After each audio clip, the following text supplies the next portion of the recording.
Right? Naka-live si attorney. Naku, ang ganda ng topic niya. Oh. Alam na kaya ito ni Robin Padilla? Ang alin? Tapos yung second topic niya, mamaya, 11:10, naku, dasal para kay Mima Alicia, natupad na, huli na ang mga sino ang mastermind. O, sipain ko muna natin si attorney. Naka-live siya ngayon. Mukhang bumabati pa lang siya. Kaka-start niya 3 minutes ago. Okay, wait Hanapin ko lang po yun. Padilla vows to be impartial. Hanapin ko lang kung really? sino-sino yung mga mayaw na dapat hindi buksan yung... Oo. Sila, Kwan. Cayetano. Kasi, Cayetano sibling. alam natin na sila ay gumawa ng manifestation. Tingnan. Kumusta natin sa attorney? Make a love shoutout. Kumusta? Naka-live to eh. Attorney, yan. Okay, hanapin ko lang mga clear. Ito ba? Oo. Not, ito mga clear ha. So, pakita ko lang. Okay, kita ko lang. Ito, yan, di ba? Yan. Sila naman yung 5 senator judges not in favor of the opening of BP. Hanapin natin ito. Ay, ba't wala? Wait. Yun, ba't wala ako? Okay. Yan o. 5 senator judges not in favor of the opening of BP, Sara's financial records. Ba't wala? Hindi bumoto. Hindi nag-oppose? Si Robin Hood? Robin Padilla? Alan Cayetano, Pia Cayetano, Amy, Lauren Legarda, Camille Villar have filed separate manifestations expressing their opposition to presiding officer Francis Cheese Escudero ruling to issue subpoena to Bureau of BIR, AMLAC. Diba? So, kung ito ang naging presidente or Senate President, mga clear, alam nyo na. Diba? Well, anyway, so, ang tanong natin, nangako si Senator Robin Padilla na siya ay magiging impartial. Diba? Pero, alam niya kaya na halatang halata siya? Alam mo ba? Kasi, natatandaan nyo nung naglabas siya ng mga di umanong kaso nung isang NBI agent. Yung dalawa, perjury daw. Tandaan nyo yun? Naglabas siya ng mga papel, makapal. Papel pala niya yun na sa pagpa-file. Ibig sabihin na siya yung nagsasabi na ikaw ay nagkaroon ng kaso, ng perjury, etc., diba? At kinwestiyon niya yung credibility ng witness. Di niya kinwestiyon yung content, diba? Yung statement ng witness. Ang ginawa niya lang, giniba niya ang witness. So, pag ginaba mo yung witness, hindi nila kaya na maaaring against sa interest ni VP Sara. So, anong ibig sabihin nun? Diba? He's not for the truth. Diba? Kasi itong taong to may record. Diba? Pero gigibain mo yung tao dahil siya ay may kasong perjury. Yun lang. Samantalang alam naman natin, no? Ang findings. Alam natin ang decision ng Supreme Court. May kaso ka, wala kang kaso. Kung importante ka na witness, hindi ka pwedeng hindi gawing witness. Hindi ibig sabihin na hindi ka credible. Sa yon, mga clear. So, pati yung sinasabi niya na ito, dapat hindi kayo one-sided. So, ibig sabihin din mo yung prosecution, syempre, against yan kay VP Sara. Kasi prosecution sila eh. So, ayaw niya yon. Ayaw niya na yung prosecution should be doing things and acts against the Vice President. Yun lang yun eh. Diba? Dapat maging neutral kayo. Bakit? Diba? Kasi, gusto niyang gibain yung witnesses ng prosecution dito sa first impeachment first article of impeachment. Ginigiba niya yung witnesses, kaya nga pinagkakadiin-diinan niya na sinungaling. At ayaw niyang pag-explainin itong si Congresswoman Luistro. Ayaw niyang patanungin. Imagine niyo mga kaklira. Bawal ka magtanong. Your Honor, I would like to have some clarification tungkol doon sa tanong niya. So, ibig sabihin, sasagot naman si Congressman Luistro, kailangan lang niyang maklear kung ano yung question. Ang sabi ba naman ni Senator Robin, wala kang karapatan tanungin ako. Wala kayong karapatan magtanong. Bobo talaga, Mutragis. Kaya ang tanong natin, nangako siya na magiging impartial siya. Ngayon, abot ba ng kanyang isipan sa ngayon na siya'y halatang halata na hindi siya impartial? Ha? Pakinggan natin ito, pakinggan mo natin ito, ha? Mas maiksi ito. Lutang kami pagtanghali, boss. I need coffee. Try this! Coffee ko brown. Again, sa babagong pasok, huwag kalimutang mag-like and subscribe. Kaya sarap, pampa-up! Coffee ko brown. Saktong timpla na may sarap. Haba naman ng harang ni attorney. Sarap, pampa-up! Din po ng one-sided remark ng atin po nga Senator Judge Robin Hood Padilla.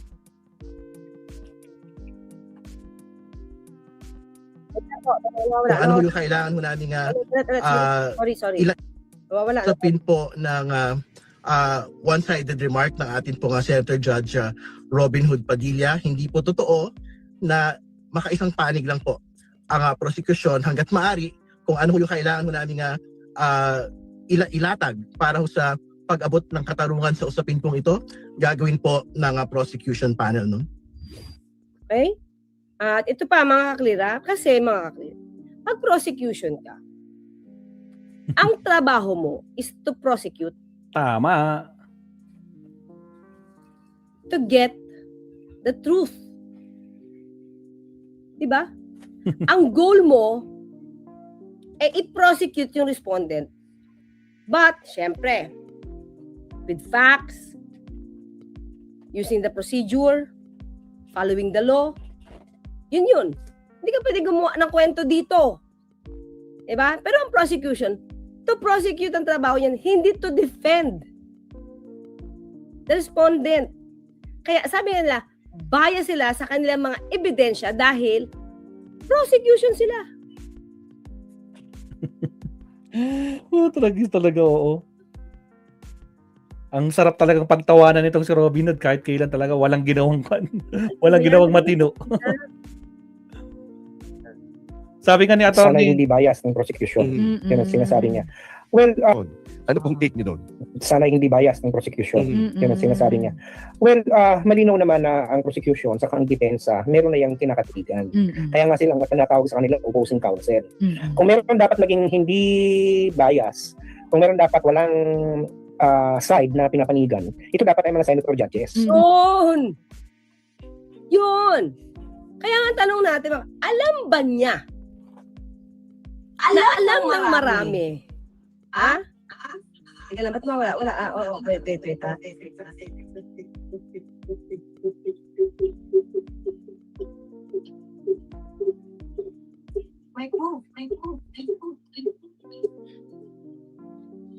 nag-e-echo si attorney. Naka-live to guys, hindi natin pwede fast forward. Naka-live talaga. Echo. On time Ulit mga kakila. 11:04 ng gabi. Kasi On matagal time. naman na lahat naman. So, di ba? Parang hindi kasi niya, Nag-grasp. kaya parang hindi niya kasi abot, mga clear, kung anong trabaho ng prosecution. Di ba? Oh. Side na pinapanigan, ito dapat ay mga senator judges. Mhm. Kasi matagal naman na lahat naman, kahit naman siguro hindi abogado, maintindihan na kapag ikaw ay abogado ng depensa man o ng prosecution, ikaw ay meron ng sina-champion na side. Oo. Alam mo namang, tama nga, alam mo namang ikaw ay prosecution tapos ang iyong kinakampihan mo ang depensa. So, kayo depensa ka madidimanda ka ng kliyente mo. Pag ikaw ay defense lawyer tapos ang kakampihan mo yung piskal. Mhm. Hindi ba? Anong masasabi niyo, Attorney Contreras? Kasi yung mga Hindi senator po, judges... hindi ako Ay, attorney. sorry. Baka magalit si Cayetano. Oo nga. Magalit si Teka Pia. lang, Kasi, yun nga, Prof. May mga senator judges na tila ay umaabogado, no? Pumupormang abogado, no? Sa saan mang panig. Alam mo, nakalulungkot ito kasi Mm-mm. ang impeachment, kaya nga trial, kaya nga tinatawag silang senator judges. Mm-mm. Kasi dapat ang kanilang asta ay dapat sila hukom. Mhm. Ang dapat na ginagawa lamang ng mga senator judges ay clarificatory questions. So, Oo. linawin mo, Yun yung sinasabi ko sa inyo kahapon, mga kakli, di ba? Ang ginagawa dapat ng judge, o dito senator judge, hindi ka nagko-cross-examination. Tama! Ikaw ay Clarify. clarify. Kung magtatanong ka man dyan, una mga krip, kung magtatanong ka dyan, hindi para magpapogi ka. Definitely hindi para magpapogi ka. Hindi rin para ipagtanggol ang isang partido o yung akusado o yung respondent. Hindi ka nandiyan para gipitin mo yung mga witnesses. Diba? Nandiyan ka to clarify. To clarify things. Kung gusto mo i-prove yung bias, di ba? Sir Leonardo, Kaya shout out. pasagutin mo siya. Hindi yung nag-aano ka, nag-yes or no ka na hindi kayo nagpapa-yes Gusto or po no ka lang ng tanong at gusto mo yes or no na sagot na hindi niya na-explain. So you're not asking for clarification. You are cross-examining the witness. tatanungin mo kung ano yung kung may malabo, kaya clarificatory, at saka interjection, which is basically more of procedural. Meron bang nalalabag na procedure, may nalalabag ba na rights, or whatever, ayon ba sa rules ng impeachment court yung nangyayari. Pero yung mga tinatawag na cross-examination o direct examination man yan, na kung saan meron ka ng tinutumbok na side, na mga tanong mo, pinapahina mo ang argumento ng kabila, o pinapalakas ang argumento ng kabila, ay isa ng malinaw na hindi na dapat ginagawa ng isang huwes. Kaya, yun yung ginagawa ni Senator Robin Padilla. Ginigiba niya yung witness. Tumutulong siya doon sa defense team. Kaya tanong natin, alam ba niya yun? Para na naman tayo. Take a pause and see the goodness. Tea so refreshing with 3 flavors too. With vitamin C, less sugar too. See the step. Haba ng harang ni attorney, oh. Magnolia Health Tea. Ha? So, Balikan itong natin Diba? ng Tingin ko, hindi ko alam kung dapat itong i-call out ni Senator cheese. presiding officer. Siguro dapat i-explain niya na you are only required, you're only right now as a judge is to ask clarificatory question. You do not have to cross-examine the witness. Diba? nakakalungkot kasi ang nagtatanong ang bayan. Sabi nila, akala ko ba mga huwes itong mga to? Di bakit kitang-kita mo talaga kahapon na lang si Senator Robin Padilla, halata mo talagang pinagtatanggol niya yung isang side. Pero sa Senator Bongo, which is very, very unbecoming for a judge. Kasi pininisinta ng prosecution, si Melvin Matibag, na isa sa mga nabanggit niya, na basehan kung bakit nakita nila yung pattern of violence sa yung pagsuntok o pag sinampal pa o sinuntok ba yun ni Vice President Sara Duterte, dati mayor pa siya, yung sheriff. Tumayo si Bongo para sabihin niya yung side at idepensa niya pa si Sara Duterte. Yun. So, surprise witness ni VP Sara, si Senator Bongo.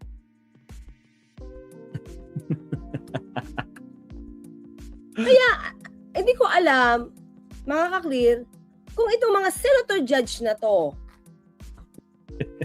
ay medyo mahina lang ba talaga sila? Agoy! Mag-isip?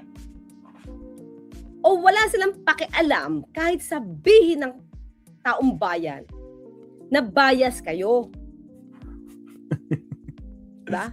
Wala na talaga, attorney. Kita-kita ng kulay nila. Hindi sila naglilingkod sa bayan. Naglilingkod sila kay VP Sara. Halata.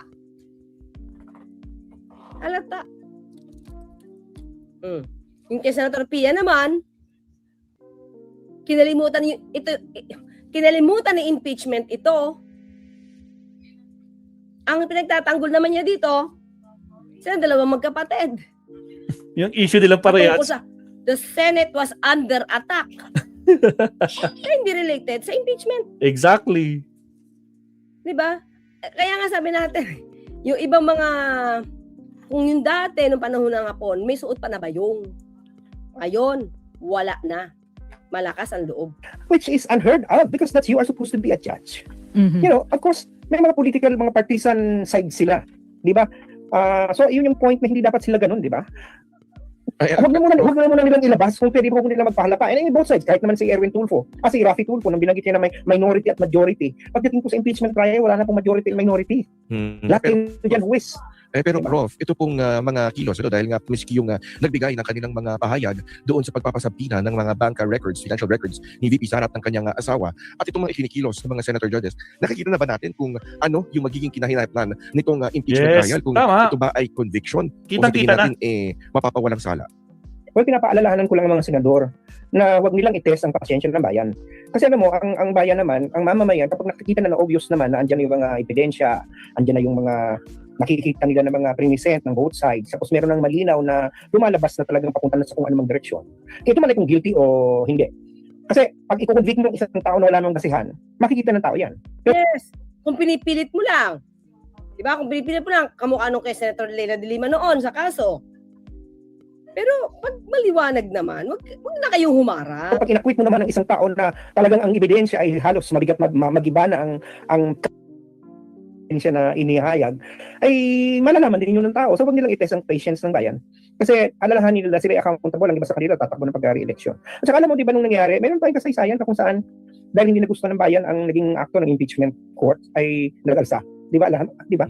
Meron tayong klase ng karanasan na gano'n. Huwag naman, ngayon baka hindi ang presidente ang kanilang babagsakin, baka ang Senado ang you know, I'm just saying that it could happen, that people can rise up and protest. Pero yan mga Krino, ang tanong kasi natin ito tanong ko lang, alam kaya, arok kaya, no? Nasa isip kaya ni Senator Robin Padilla, sila na lahat dyan. Yung mga halata. Na sila yung nahalata ng taong bayan. Baka kasi syempre pag nandun sila sa Senado, wala, free lang sila kumilos. Di nila naiisip yung pwedeng sabihin ng taong bayan. O, they don't care about the people at all. Diba? Yun lang naman yun eh. Master Pogi, diba? Yan. I feel Attorney Senator Robin just a disruption rather a distraction. We play well to induce the DDS narrative to demolish the witnesses. No? Oo, di ba? Yan eh. Hindi siya disruption. At nakakasira to sa Senado, mga ka-clear, ha? Nemalin taong, ha? Di ba? And proud of Miriam. Ay, sa bating helmet na dito. Walang sinabi yung Senador Judges dahil si Robin isa siyang seasonal judge sa Pilipinas Got Talent. Ikaw talaga, batang helmet. Oo. Di ba?